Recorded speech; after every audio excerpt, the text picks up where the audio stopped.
حدیث T V electronic media کی دنیا میں فرقہ واریت سے پاک کتاب و سنت کی ایک سچی آواز حدیث ٹی وی، جس پر آپ دیکھ اور سن سکتے ہیں قرآن حکیم کی تلاوت، نبی مکرم صلی اللہ علیہ وسلم کی شان اقدس میں خوبصورت نعتیں، عالم اسلام کے ممتاز اسکالرز کے لیکچرز، بچوں اور خواتین کی اسلامی اور روحانی تربیت کے حوالے سے خصوصی پروگرامز۔ ہم نے حدیث ٹی وی کے ذریعے اسلام کا پیغام پاکستان اور دنیا بھر کے ناظرین تک پہنچانے کا عزم کیا ہے۔ اللہ ہم سب کا حامی و ناصر ہو۔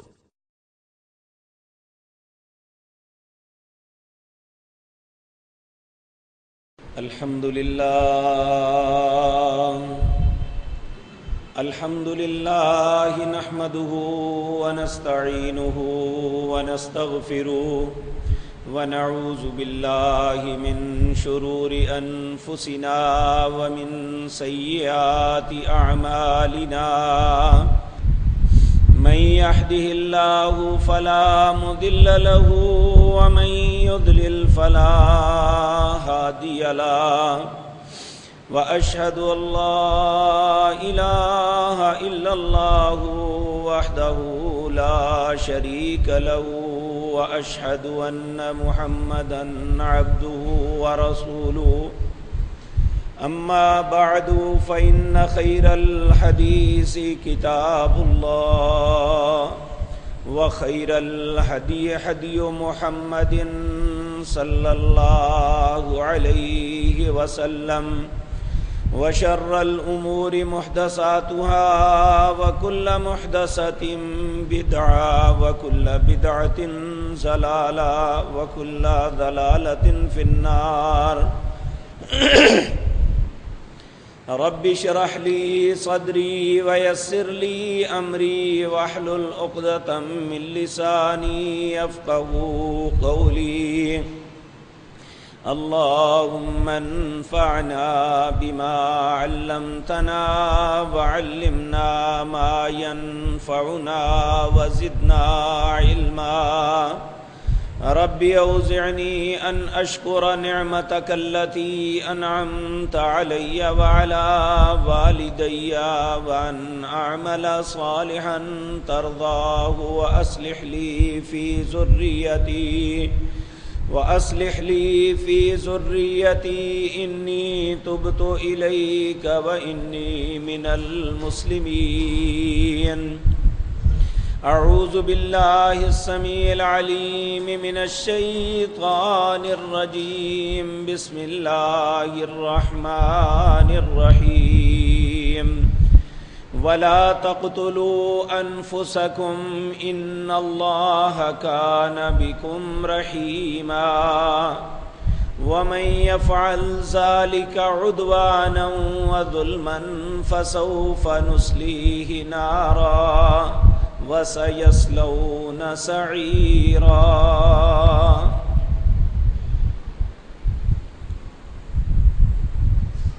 حضرات محترم،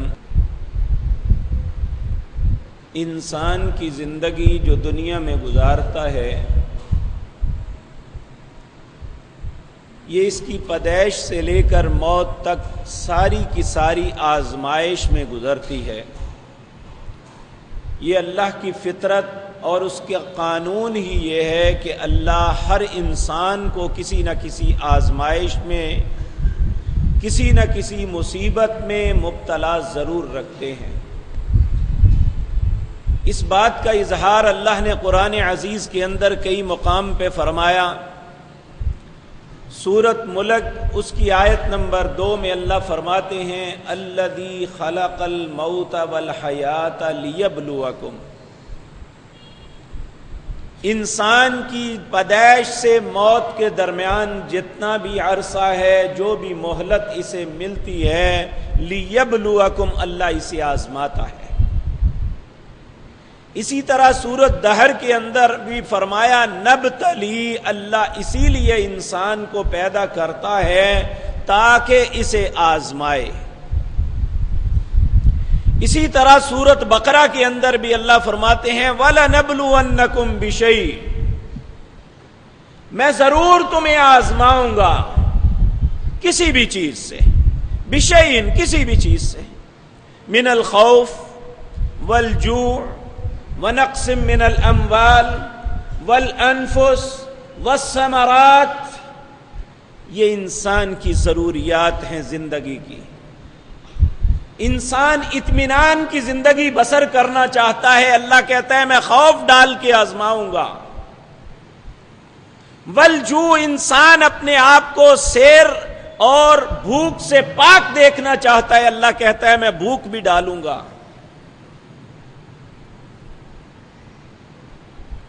وَنَقْصٍ مِّنَ الْأَمْوَالِ، ہر انسان کی زندگی کی خواہش یہ ہے کہ اس کے پاس مال بڑھتا چلا جائے۔ اللہ کہتا ہے وَنَقْصٍ مِّنَ الْأَمْوَالِ، اس مال کو کم کر کے بھی آزماؤں گا۔ انسان کا دل چاہتا ہے کہ وہ صحت اور عافیت کی زندگی گزارے، اللہ کہتا ہے میں جان بھی لے کے تمہیں آزماؤں گا۔ والثمرات، انسان کے لیے کھانے پینے میں سب سے پسندیدہ چیز پھل ہے۔ اللہ کہتے یہ بھی چھین لوں گا بعض اوقات۔ اور ہم دیکھتے ہیں کہ انسان بعض اوقات ایسی بیماری میں مبتلا ہو جاتا ہے، اس کی زندگی کا سب سے پسندیدہ پھل اس سے چھن جاتا ہے، باوجود اس کے پاس پیسے بھی موجود ہیں، وہ پھل اس کی آنکھوں کے سامنے ہے، وہ چکھ بھی نہیں سکتا۔ اس سے بھی اللہ آزما لیتا ہے، لیکن اللہ یہ بھی چاہتے ہیں کہ جب میں آزماؤں تو پھر انسان سے یہ مجھے توقع نہیں ہے کہ وہ بے صبری کا مظاہرہ کرے۔ وَبَشِّرِ الصَّابِرِينَ، بشارت اس کے لیے ہے جو ایسے حالات کا مقابلہ کرتے ہوئے صبر کرے گا۔ جو بے صبری کرے گا اور اپنے فیصلے اپنے ہاتھ میں لے لے گا وہ یقیناً ناکام ہو جائے گا۔ اور آج جس دور سے میں اور آپ گزر رہے ہیں، ہم ان لوگوں کی بات نہیں کرتے جو اپنے آپ کو نہ رب کو اپنا رب مانتے ہیں، جو نہ اس کے رسولوں کو تسلیم کرتے ہیں، بلکہ وہ کہتے ہیں یہ زندگی ہماری ہے، اپنے من کے مطابق بسر کریں۔ میں ان لوگوں کی بات کرتا ہوں جو اپنے آپ کو مسلمان کہتے ہیں۔ مسلمان کا شرعی اور لغوی دونوں معنی یہ ہیں جو اللہ کا فرما بردار ہوتا ہے۔ اللہ نے ابراہیم علیہ السلام کو قرآن عزیز کے اندر یہ واقعہ آتا ہے کہ اللہ نے فرمایا اذ قال له ربه اسلم قال اسلمت لرب العالمین۔ اللہ نے اپنے بندے، اپنے خلیل اللہ، اپنے دوست سے کہا تو میرا فرما بردار ہو جا۔ انہوں نے کہا میں دونوں جہانوں کے رب کے لیے فرما بردار ہو گیا۔ یعنی اسلام، مسلمانی یہ سلم سے ہے، اور سلم کا مطلب سلامتی ہے۔ ایک مسلمان جب اپنے آپ کو خود ہلاکت میں ڈالنا شروع کر دے تو پھر اسے کون منع کر سکتا ہے یا اس ہلاکت سے کون بچا سکتا ہے؟ اللہ ایسی ہی مایوسی کے حالات میں فرماتا ہے وَلَا تَقْتُلُوا أَنفُسَكُمْ، لوگوں اپنی جان کو مت مارنا، اپنے آپ کو قتل نہ کرنا۔ ان اللہ کان بکم رحیما، تمہارا رب یقیناً تم پہ بڑا رحم کرنے والا ہے۔ تو جب انسان ایسا قدم اٹھاتا ہے، ایسے رستے کو اختیار کرتا ہے، اس کے ذہن کے اندر ایسی سوچ پیدا ہوتی ہے، اس کا سبب مایوسی ہوتی ہے۔ تو اللہ رب العزت قرآن عزیز کے اندر 2-3 مقام پہ یہ فرماتے ہیں کہ اللہ کی رحمت سے صرف وہی مایوس ہوتا ہے جو مسلمان نہیں ہے، کافر ہے۔ اللہ کی رحمت سے وہی مایوس ہوتا ہے جو فاسق ہے، اللہ کی رحمت سے وہی مایوس ہوتا ہے جو منافق ہے۔ تو اگر ہم بھی مایوسی کی اتھاہ گہرائیوں میں کھڑے ہیں، ہم بھی اپنی زندگی کے کسی معاملے میں اللہ کو انوالو نہیں سمجھتے، ہم سمجھتے ہیں کہ ہم بیار و مددگار ہیں، تو یقین مانیے ہم اسلام سے دور بھاگنے کی کوشش کر رہے ہیں.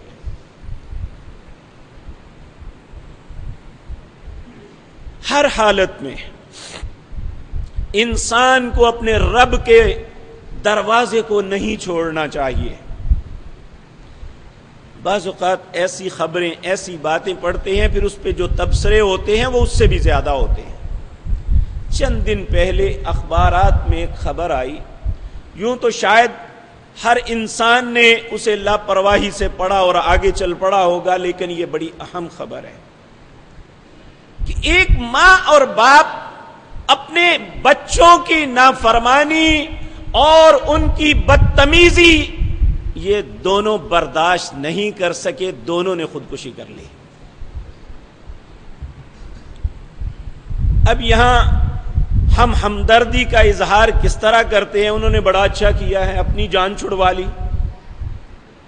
حالانکہ یہ تبصرہ اچھا نہیں ہے.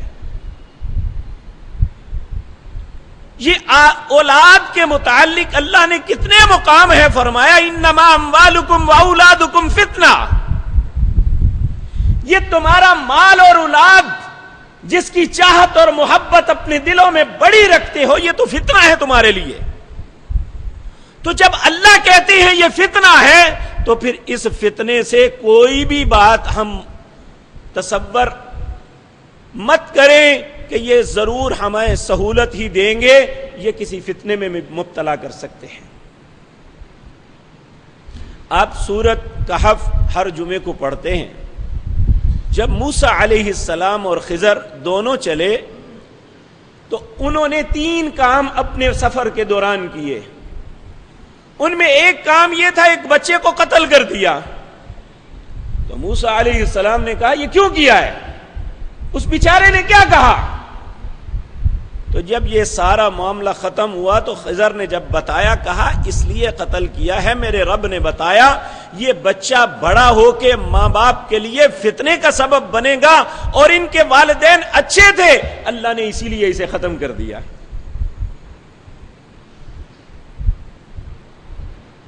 اس لیے میرے عزیز بھائیوں، ایسا کوئی ضروری نہیں ہے کہ معاشروں کی وجہ سے ہو. اللہ کے بعض اولو العزم پیغمبروں کی اولاد بھی نافرمان ہو گئی. حضرت نوح علیہ السلام کا بیٹا ہر مسلمان جانتا ہے کہ اس بیچارے پیغمبر نے اللہ رب العزت ان پہ ہزاروں درود و سلام بھیجے. 950 سال اللہ خود فرماتے ہیں قرآن میں، 950 سال قوم کو دعوت توحید دی. نہ بیٹا مانا نہ بیوی مانی. دوسروں پہ تو گلہ الگ ہے، ان کا نہ بیٹا مانا نہ بیوی مانی. اور اللہ نے دونوں کا تذکرہ کیا قرآن عزیز کے در. سورۃ تحریم کے اندر 2 انبیاء کی بیویوں کا تذکرہ کرتے ہیں. ضرب اللہ مثلا للذین کفروا امرأۃ نوح وامرأۃ لوط كانتا تحت عبدین من عبادنا صالحین فخانتاهما فلم یغنیا عنہما من اللہ شیئا وقیل ادخلا النار مع الداخلین. اے نبی مثال بیان کرو ان کے سامنے لوط اور نوح دونوں کی بیویوں کی. کانتا تحت عبدین من عبادنا صالحین، دونوں میرے نیک بندوں کی شریکہ حیات تھی، لیکن انہوں نے فخانتاہما، اس شریکہ حیات ہونے کا صحیح حق نہیں ادا کیا. انہوں نے حق کو قبول ہی نہیں کیا، خیانت کی حق کے ساتھ، سچی بات کو قبول نہیں کیا. فخانتاہما فلم یغنیا عنہما من اللہ شیئا، پھر ان کا نبی کی بیوی ہونا ان کے کسی کام نہ آیا. وقیل ادخلا النار مع الداخلین، جس طرح دوسرے لوگ جہنم کا ایندھن بن گئے، یہ بھی جہنم کا ایندھن بن گئے. اور اسی طرح بیٹے کے متعلق بھی جب حضرت نوح علیہ السلام نے اللہ سے یہ دعا مانگی، رب لا تذر علی الارض من الکافرین دیارا، اللہ دنیا میں ایک بھی کافروں کا گھر نہ چھوڑنا، ایک کی کافر باقی نہ چھوڑنا. اب ان دونوں نے بھی کفر کیا ہوا تھا. جب کشتی پہ اپنے ماننے والوں کو سوار کر کے چلے, سامنے اپنے بچے کو ڈوبتا ہوا دیکھا تو اپنے بیٹے کو آواز دے کے کہنے لگے, یا بنیا ارکب معنا, اے میرے بیٹے میرے ساتھ سوار ہو جا.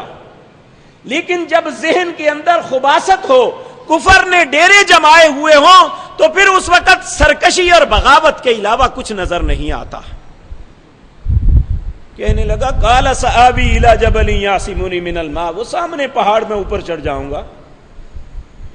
تو نوح علیہ السلام نے کہا, بیٹا لا عاصم اليوم من امر اللہ, آج اللہ کے علاوہ کوئی نہیں کسی کو بچا سکتا, اپنے آپ کو بھی نہیں انسان بچا سکتا. الا من رحم, صرف وہ بچے گا جس پہ اللہ رحم کریں گے. وحال بینہم الموج, ایک موج آئی اور دونوں کے درمیان حائل ہو گئی, وہ ڈوبنے لگا تو اپنے ہاتھوں کو اپنے رب کے سامنے اٹھا دیا. اے میرے اللہ تو احکم الحاکمین ہے, یہ میرا بیٹا میرے اہل میں سے ہے, اے اللہ تو اسے بچا دے. تو اللہ کیا جواب دیتے ہیں, انہ لیس من اہلک, یہ چھوٹی سی آزمائش ہے. بیٹا سامنے ڈوب رہا ہے, باپ کی شفقت نے جوش مارا, اللہ سے دعا مانگی, اے اللہ میرا بیٹا ہے, تیرا وعدہ ہے کہ تیرے اہل کو بچاؤں گا. اللہ نے کہا انہ لیس من اہلک, یہ تیرا اہل نہیں ہے, انہ عمل غیر صالح, کیونکہ اس کی عمل اچھے نہیں ہے. کیا یہ چھوٹی سی آزمائش تھی؟ اور اس کے بعد اس سے بڑی بات کہی کہ میں تمہیں ایک نصیحت کرتا ہوں, انی اعظک فلا تسألنی ما لیس لک بہ علم, اب مجھ سے اس بات کا سوال نہ کرنا جس کا تجھے پتہ نہیں ہے. انی اعظک ان تکون من الجاہلین, اگر پھر مجھ سے بیٹے کے متعلق سوال کیا تو نبیوں سے نکال کے جاہلوں میں کھڑا کر دوں گا. اب یہ بات ذہن میں رکھیں کہ آزمائش انسانی زندگی کا حصہ ہے, اور انبیاء بھی آزمائشوں سے نہیں بچتے. کیا امام الانبیاء حضرت محمد الرسول اللہ صلی اللہ علیہ وسلم نبوت سے پہلے آپ کی زندگی کو دیکھیں, کوئی آزمائش نہیں تھی, سوائے اس بات کے کہ آپ کے بابا فوت ہو گئے, آپ کے دادا دنیا سے چلے گئے, آپ کے چچا بھی چھوڑ کے چلے گئے, آپ کی والدہ محترمہ بھی دنیا سے چلی گئی, آپ اکیلے زندگی بسر کر رہے ہیں. لیکن اگر ایک گیا ہے, دوسرا گیا ہے, تیسرا, آپ پہ شفقت کرنے والے بے شمار تھے. لیکن جیسے ہی نبوت کا اعلان کیا, پورا معاشرہ دشمن ہے. حتیٰ کہ معاملہ یہاں تک پہنچا کہ مکے کے سارے لوگوں نے مل کے آپ کا بائیکاٹ کر دیا, اور شیب ابی طالب, یعنی ایک چار دیواری, ایک حویلی, ایک جگہ جس گھاٹی کو شیب ابی طالب کہتے تھے, اس کے اندر محصور ہو جاتے ہیں. نہ کوئی دکاندار چیز دیتا ہے, نہ کوئی ان سے خریدتا ہے, نہ فروخت کرتا ہے, نہ کوئی ترس کھا کے دیتا ہے, بلکہ ہر دل کے اندر سختی ہے, اور سختی اتنی بڑی, اتنی بھوک نے ستایا کہ پانی کی مشکوں کے چمڑے کو کاٹ کاٹ کے کھایا اور اس سے اپنا گزارا کیا. کیا ایسی آزمائش کبھی ہم پہ بھی آئی ہے کہ ہم فوراً خودکشی کا سوچ لیتے ہیں؟ اور ان ساری آزمائشوں کو یہ سوچ کے قبول کیا. بلکہ جب آپ مکہ مکرمہ کی آزمائشوں سے گھبرا کے آپ نکلے, طائف کی طرف چلے گئے, طائف کے لوگوں نے جس بدتمیزی کا, جس خباثت کا اظہار کیا, آپ جب وہاں سے واپس پلٹے تو اس وقت کیفیت یہ تھی کہ طائف کے شریر نوجوان ہاتھوں میں پتھر لیے آپ کو مار رہے تھے, اور آپ کے جسم اطہر سے خون نکل نکل کے آپ کے جوتا مبارک میں بھر رہا تھا. اور آپ نے وہاں باہر آ کے کیا کہا؟ اللہم الیک اشکو ضعف قوتی وقلت حیلتی وحوانی علی الناس انت رب المستضعفین. اے اللہ میں تجھ سے شکوہ کرتا ہوں اپنی بے سر و سامانی کا، اپنی بے قدری کا. اے اللہ کیا تو کمزوروں کا رب نہیں ہے؟ اے میرے مالک اگر یہ سب کچھ تیری ناراضگی کی وجہ سے نہیں تو مجھے کچھ پرواہ نہیں ہے.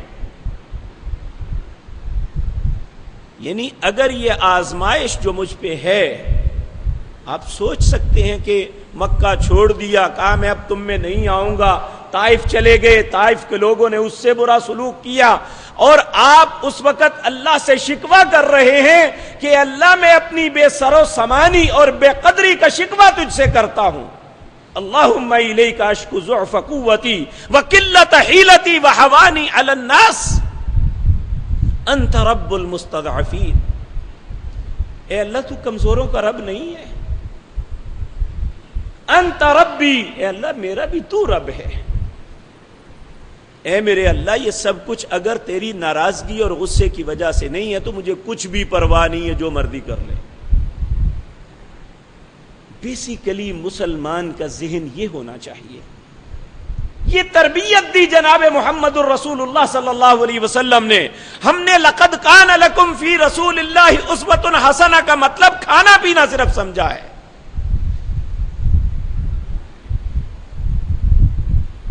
یہ بھی لقد کان لکم فی رسول اللہ اسوۃ حسنہ ہے کہ آپ کے سکے چچا آپ کے مخالف، آپ کے خاندان کے افراد مخالف، آپ کی بستی کے لوگ آپ کے مخالف، حتیٰ کہ آپ کی بچپن کے دوست آپ کے مخالف، ہر شخص مخالفت کر رہا ہے.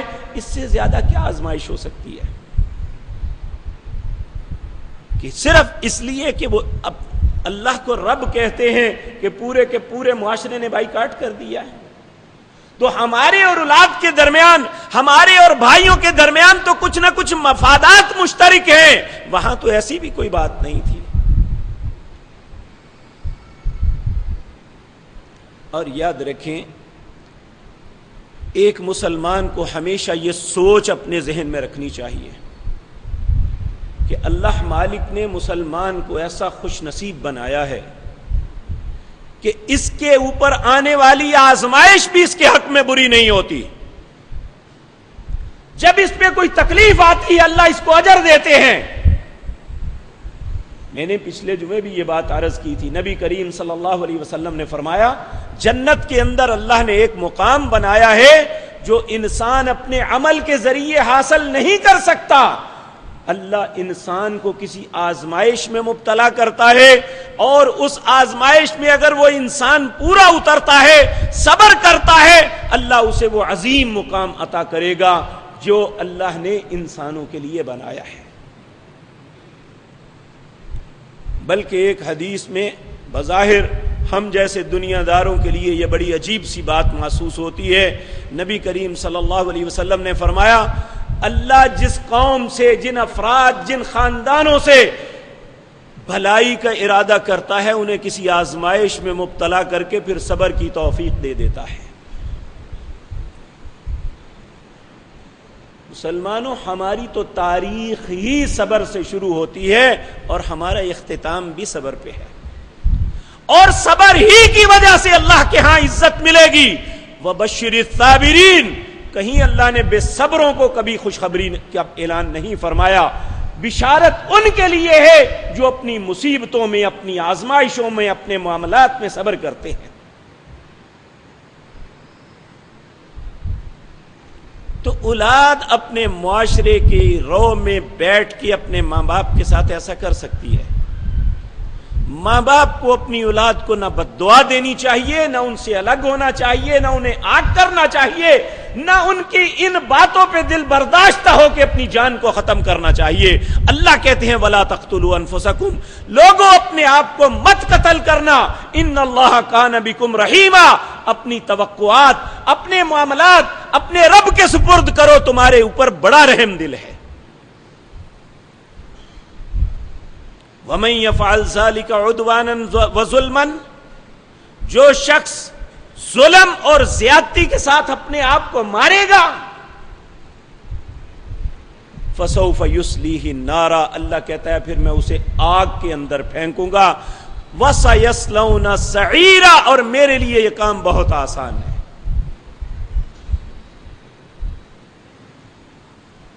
اس لیے میرے عزیز بھائیوں، آج ہمارے معاشرے میں یہ بیماری، یہ مصیبت، یہ خباثت ہر آنے والے دن بڑھتی چلی جا رہی ہے،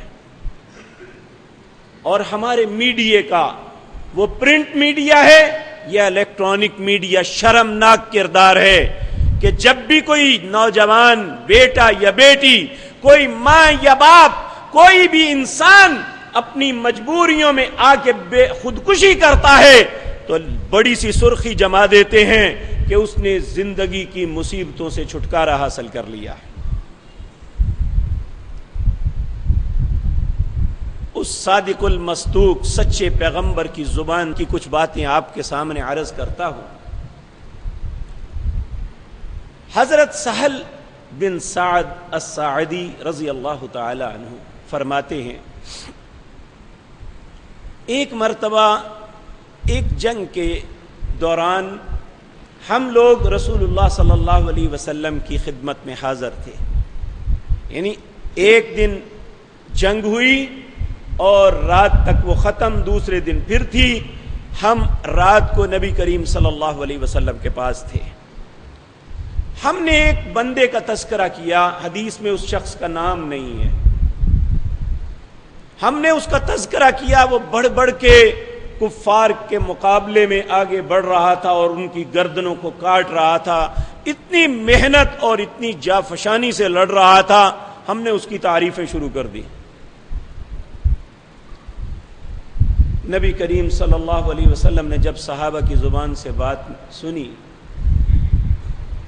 تو آپ نے افسوس کے ساتھ کہا کہ میں تو اسے آگ میں دیکھ رہا ہوں۔ ایک صحابی کہتے ہیں، میں نے ارادہ کر لیا کہ جب تک مجھے اس بات کا پردہ نہیں کھلے گا کہ معاملہ کیا ہے، کیوں یہ آگ میں جائے گا، تب تک میں اس کے پیچھے پیچھے رہوں گا۔ کہتے ہیں دوسرا دن آیا، وہ جہاں جاتا، جس طرف چلتا، اگر دوڑتا تو میں بھی دوڑ کے اس کے پیچھے، اگر چلتا تو میں بھی اس کے ساتھ ساتھ سائے کی طرح ساتھ لگا ہوا تھا۔ کہتے ہیں سارا دن اسی طرح محنت مشقت میں گزر رہا تھا کہ آخر دن کا پچھلا پہر آیا تو وہ کسی کے حملے سے زخمی ہو گیا۔ کہنے لگے، میں اس کے پاس جا کے اسے دیکھنے لگا تو اس نے کیا کیا، اپنی تلوار کے دستے کو زمین پہ ٹکا کے اور اس کی نوک کو اپنے سینے پہ رکھ کے اپنا سارا وزن اس پہ ڈال دیا۔ وہ تلوار اس کے سینے میں آر پار ہو گئی، وہ اسی وقت مر گیا۔ وہ فوراً واپس آیا، نبی کریم صلی اللہ علیہ وسلم کی خدمت میں حاضر ہو کے کہنے لگا، میں اللہ کی قسم کھا کے کہتا ہوں آپ اللہ کے رسول اور سچے ہیں۔ آپ نے فرمایا کیا ہوا ہے؟ کہنے لگے یا رسول اللہ آپ فلاں بندے کی بات کر رہے تھے، مجھے بڑا تعجب ہوا کہ آپ نے یہ کیوں فرمایا، کیسے آپ نے کہہ دیا کہ یہ جہنم میں جائے گا، جبکہ اس کے بظاہر معاملات ہم بڑے اچھے دیکھ رہے ہیں۔ تو میں آج سارا دن سائے کی طرح اس کے ساتھ ساتھ رہا اور میں نے دیکھا کہ اس نے اپنی زندگی کا اختتام خودکشی کے ساتھ کر کے اپنے آپ کو واقعتاً جہنم کا ایندھن بنا لیا۔ اس لیے میں پھر شہادت دیتا ہوں آپ اللہ کے رسول بھی ہیں اور سچے بھی ہیں۔ میرے عزیز بھائیو، اس وقت نبی کریم صلی اللہ علیہ وسلم نے یہ کلمات کہے کہ بعض لوگوں کو آپ دیکھتے ہیں وہ اپنی زندگی میں بڑے اچھے اعمال کر رہے ہیں لیکن ان کا انجام برا ہو جاتا ہے اور وہ ہمیشہ کے لیے جہنم میں چلے جاتے ہیں کیونکہ ان کا اختتام غلط ہوتا ہے۔ بعض لوگ ایسے ہوتے ہیں جن کا بظاہر زندگی کے معاملات اتنے اچھے نہیں ہوتے لیکن انجام کار وہ اللہ سے معافی مانگ کے اپنے آپ کو جنتیوں میں لکھوا لیتے ہیں۔ کہا انجام کی بہتری کے لیے اللہ سے دعا مانگا کرو، اور اس دعا کے کلمات ہر مسلمان کو یاد ہونے چاہیے۔ نبی کریم صلی اللہ علیہ وسلم اس دعا کو ہمیشہ مانگا کرتے تھے، اللہم احسن عاقبتنا فی الامور کلہا واجرنا من خزی الدنیا وعذاب الآخرہ، اے میرے اللہ میرے انجام کو بہت اچھا کر دینا۔ حسن کا مطلب ہوتا ہے اچھا، احسن کا مطلب ہوتا ہے بہت اچھا۔ اللہم احسن، اے میرے اللہ بہت اچھا کر دے، عاقبتنا میرے انجام کو، فی الامور کلہا سارے معاملات میں، وہ دنیا کے ہیں، وہ آخرت کے ہیں، وہ اولاد کے ہیں، وہ معاشرت کے ہیں، وہ کوئی بھی معاملات ہیں، فی الامور کلہا سارے کے سارے معاملات میں میرے انجام کو اچھا کر دینا۔ وَأَجِرْنَا مِنْ خِزْيِ الدُّنْيَا، اے اللہ مجھے دنیا کی ذلت سے بچا لینا، وعذاب الآخرہ، اور آخرت کے عذابوں سے محفوظ رکھ لینا۔ یہ میرے عزیز بھائیوں ایک مومن، ایک مسلمان کا سب سے بہترین ہتھیار مصیبت کے وقت، مایوسی کے وقت، وہ اللہ سے دعا ہے۔ اس سے بہتر دنیا کے اندر کوئی ہتھیار نہیں ہے۔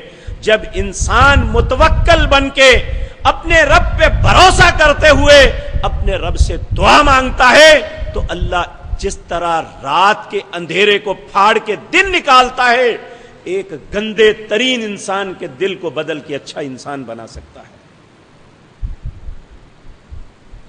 اس لیے ہم جب اپنی اولاد میں، اپنے معاشرے میں، اپنے معاملات میں، اپنے ارد گرد ماحول میں برائی دیکھیں تو اس کی ہدایت کے لیے دعا کریں۔ نبی کریم صلی اللہ علیہ وسلم کی یہ دعا بھی میں نے پہلے بھی عرض کی تھی، اللہم اغفر لہم وارحمہم، اے اللہ انہیں معاف کر دے، ان پہ رحم کر، واہدہم وسددہم، اے اللہ انہیں ہدایت دے اور انہیں سیدھا کر دے، فإنہم لا یعلمون، اے اللہ یہ جانتے نہیں ہے کہ یہ کیا چیز ہے، نہ میری اہمیت کو جانتے ہیں، نہ تیری ذات کی قدرت اور قوت کو جانتے ہیں، یہ لا علمی اور بے وقوفی کے اندر سارا کچھ کر رہے ہیں، اس لیے اللہ انہیں معاف کر دے اور ان پہ رحم کر دے۔ تو ہمیں بھی جب ہماری اولادیں کسی معاملے میں سرکش ہوتی ہیں، باغی ہوتی ہیں، تو ان کے لیے بد دعا نہیں، اللہ سے دعا مانگا کرے، اے اللہ انہیں ہدایت دے، اے اللہ انہیں سیدھا کر دے، یہ جانتے نہیں ہیں، انہیں اس بات کا علم نہیں ہے کہ یہ جو رستہ منتخب کر رہے ہیں یہ غلط ہے۔ بجائے اس بات کے کہ جو اصل چیز ہے، اصل رستہ ہے، ہم اسے اختیار کریں، ہم اس کا آلٹرنیٹ، اس کا متبادل یہ سمجھتے ہیں کہ ان مصیبتوں سے چھٹکارے کے لیے اپنی جان کو ختم کر دو۔ میرے عزیز بھائیو، ایسے جان چھوٹتی نہیں ہے۔ پہلی بات تو اسی آیت میں وَمَن يَفْعَلْ ذَلِكَ عُدْوَانًا وَظُلْمًا فَسَوْفَ نُصْلِيهِ نَارًا وَسَيَصْلَوْنَ سَعِيرًا، جو شخص ظلم زیادتی کرتے ہوئے اپنی جان کو ختم کرتا ہے، مارتا ہے، ان قریب اللہ اسے جہنم میں داخل کر دیں گے، اور یہ اللہ کے لیے بڑا آسان ہے۔ اور نبی کریم صلی اللہ علیہ وسلم کی اتنی احادیث آتی ہیں اس معاملے میں، آپ نے ایک ایک بات گن کے فرمائی کہ جس نے اپنے آپ زہر پی کے اپنے آپ کو ختم کیا، وہ جہنم کی آگ میں ہمیشہ روزانہ زہر پیتا رہے گا۔ دنیا میں تو اس نے موت کو گلے لگا لیا، وہاں موت نے چاروں طرف اسے گھیرے گی تو ضرور، لیکن موت نہیں آئے گی، وہ اس زہر کی تکلیف اور مصیبت کو روزانہ برداشت کرتا رہے گا۔ تو کیا اس نے آسانی کا رستہ چنا ہے یا اور مشکلات اپنے لیے ڈالی ہیں؟ اگر ایک انسان اپنے آپ کو گولی مارتا ہے، پہاڑ سے گراتا ہے، یا اپنے آپ کو چھری مار لیتا ہے، یا کوئی بھی طریقہ اختیار کرتا ہے، تو یاد رکھیں وہ شخص اپنے آپ کو ہلاکت میں ڈال رہا ہے، وہ ہمیشہ کے لیے اللہ کے عذابوں میں مبتلا ہو جائے گا۔ بلکہ ایک حدیث میں تو نبی صلی اللہ علیہ وسلم نے فرمایا خالدین، ہمیشہ ہمیشہ، خالدم و مخلدہ، ہمیشہ ہمیشہ کے لیے وہ جہنم میں چلا جائے گا۔ تو اس نے کیا کارنامہ انجام دیا؟ اس نے اپنے لیے سکون کا رستہ تلاش کیا ہے یا اور زیادہ ذلتوں کا رستہ تلاش کیا؟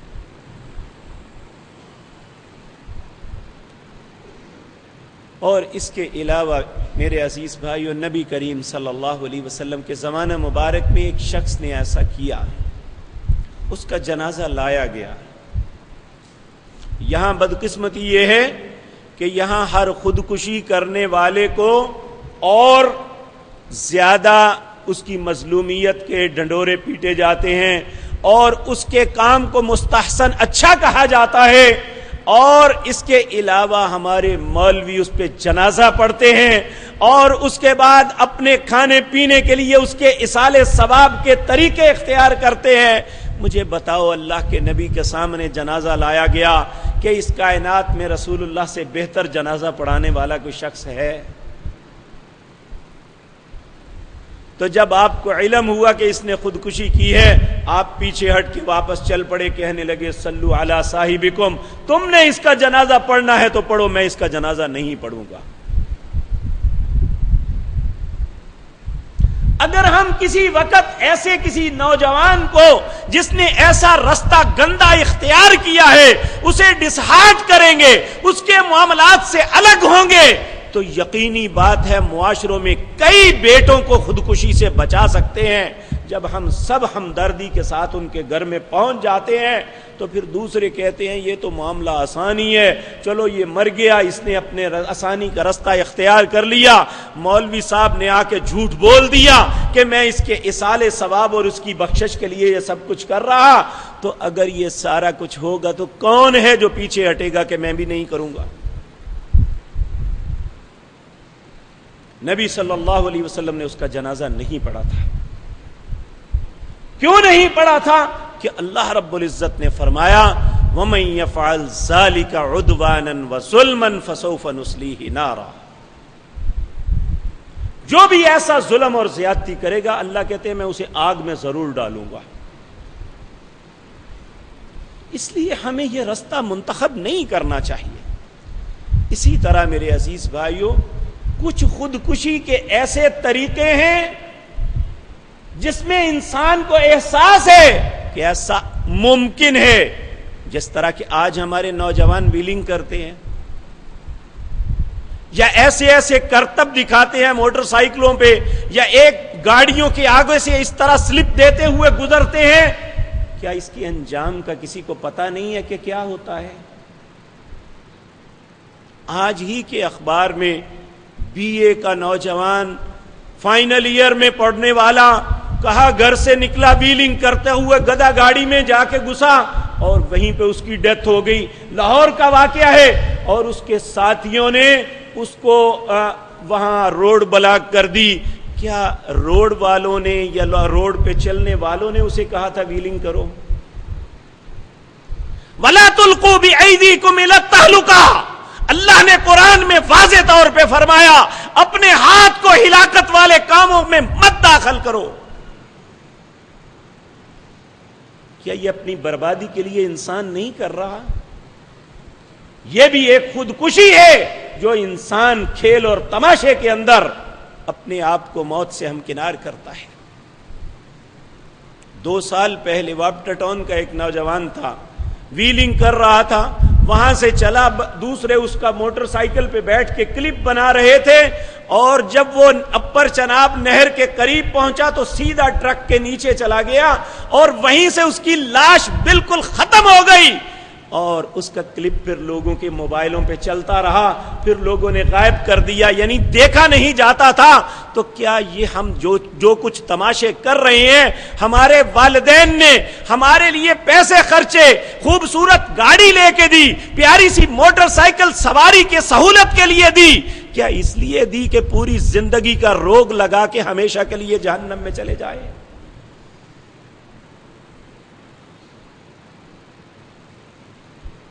اور ہم اپنے آپ کو مرد ہی تصور نہیں کرتے اگر موت کے منہ میں ہم نہ جائیں،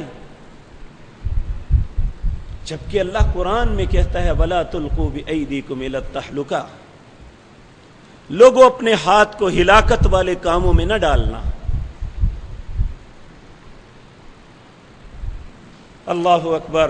میرے عزیز بھائیوں، اسی طرح آپ سعودی عرب میں جائیں گے، وہاں بڑے بڑے ورڈنگ بورڈ لگے ہوئے ہیں، سگریٹ کا اشتہار ہے، ایک شخص سگریٹ پینے لگا ہے، دوسرا اس کا ہاتھ پکڑ کے کہتا ہے وَلَا تُلْقُوا بِأَيْدِيكُمْ إِلَى التَّهْلُكَةِ۔ اے میرے عزیز، اپنے ہاتھ کو ہلاکت کے کام میں نہ داخل کر۔ کیا یہ ہمارا شغل اور شوق نہیں بن گیا؟ کیا پان اور اس طرح کے دوسرے نشے، افیون، چرس اور ہیروئن اور اسی طرح دوسرے نشے جو میڈیکل دوائیوں کی صورت میں ہمارے معاشرے میں موجود ہے، کیا کبھی کسی نے نہیں دیکھا کہ ایسا کرنے والا اپنے ہاتھ کو ہی نہیں اپنی ذات کو بھی ہلاکت میں ڈال رہا ہے؟ کبھی وہ کسی گندی نالی میں، کبھی کسی گندی اروڑی پہ پڑا ہوتا ہے، اسے نہ اپنے باپ کی شرم رہتی ہے، نہ اپنی ماں کی حیا رہتی ہے، نہ بہن کی عزت اور عصمت کا خیال رہتا ہے، نہ اسے اپنی بیٹیوں کی عزت کا خیال رہتا ہے۔ وہ بے غیرت انسان اپنے نشے کے علاوہ کوئی سوچ ہی نہیں رکھتا۔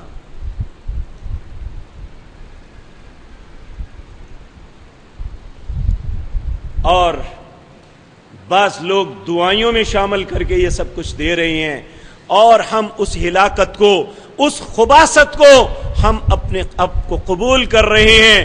اور افسوس اس وقت آتا ہے، عموماً یہ بات آتی ہے کہ فلاں شخص نے نشے کے اندر طلاق دے دی، فلاں کے نے نشے کے اندر یہ کر دیا۔ کیا جو انسان ہمیشہ نشہ کرتا ہے وہ مسلمان بھی ہوتا ہے یا نہیں؟ کبھی سوچا ہے ہم نے؟ نبی کریم صلی اللہ علیہ وسلم نے فرمایا جس نے 3 مرتبہ نشہ کیا اور اس نے اللہ سے معافی نہیں مانگی، وہ اگر مر گیا اللہ پہ حق واجب ہو جاتا ہے کہ ایسے شخص کو طینۃ الخبال پلائے۔ پوچھا اللہ کے رسول طینۃ الخبال کیا ہے؟ کہا جہنمیوں کے جسم سے نکلنے والی پیپ اور خون، ان کے پخانے اور پیشاب، اور زانی اور بدکار عورتوں کی شرمگاہوں سے نکلنے والا گندا مادہ، ان کا مکسچر بنا کے اللہ انہیں پلائے گا۔ کتنے لوگ ہیں ہمارے معاشرے میں جو نشہ کرنے کی وجہ سے، جو سگریٹ پینے کی وجہ سے اور گندے پان کھانے کی وجہ سے، مختلف کریکس اور شربت پینے کی وجہ سے بہت جلد ہلاکت اور تباہی اور موت سے ہمکنار ہو جاتے ہیں۔ کیا یہ موت ایک زندہ انسان کے لیے، ایک مسلمان کے لیے شایان شان ہے؟ وہ کس چہرے کو لے کے اپنے رب کے حضور جائے گا؟ آپ نے رمضان کی آخری رات اخبارات میں عید کے دن پڑھا ہوگا کہ پاکستان کے ایک شہر میں کہ کئی درجنوں لوگ جنہوں نے شراب پی اور اس کے اندر زہریلا مادہ تھا، کہتے ہیں وہ بنی ٹھیک نہیں تھی اس لیے وہ سارے مر گئے۔ اس کے مرنے پہ افسوس ہے یہاں کے لوگوں کو، لیکن کسی نے یہ نہیں سوچا کہ ایسی خباثت بیچنے بنانے والوں کو کیوں نہیں پکڑا جاتا جنہوں نے پورے معاشرے کو ایک غلاظت اور گندی دلدل میں پھینک دیا ہے، صرف اس لیے کہ وہ گورنمنٹ کو ٹیکس دیتے ہیں، ایکسائز کے پیسے ہی نہیں ملتے ہیں، بے شک لوگ جہنم کا ایندھن بنتے رہیں۔ اور ہماری خوشیوں اور غمیوں کے معاملات ہی اس وقت پورے نہیں ہوتے جب تک اس غلاظت سے اپنے منہ کو گندا نہ کر لیں۔ کیا یہ بھی ہلاکت والی بات نہیں ہے؟ کیا کبھی کسی مسلمان نے دوسرے کے ہاتھ کو پکڑ کے کہا ہے کہ وَلَا تُلْقُوا بِأَيْدِيكُمْ إِلَى التَّهْلُكَةِ؟ تیرے رب نے تجھے کہا ہے کہ اپنے ہاتھ کو ہلاکت میں نہ ڈال۔ اے مسلمان کے بیٹے، اے کلمہ طیبہ پڑھنے والے، اللہ کو رب ماننے والے، محمد الرسول اللہ کی رسالت کا اقرار کرنے والے، قرآن کے حامل، کیا تیری زبان زیب دیتی ہے کہ اس گندگی کو اپنے منہ کے ساتھ لگائے؟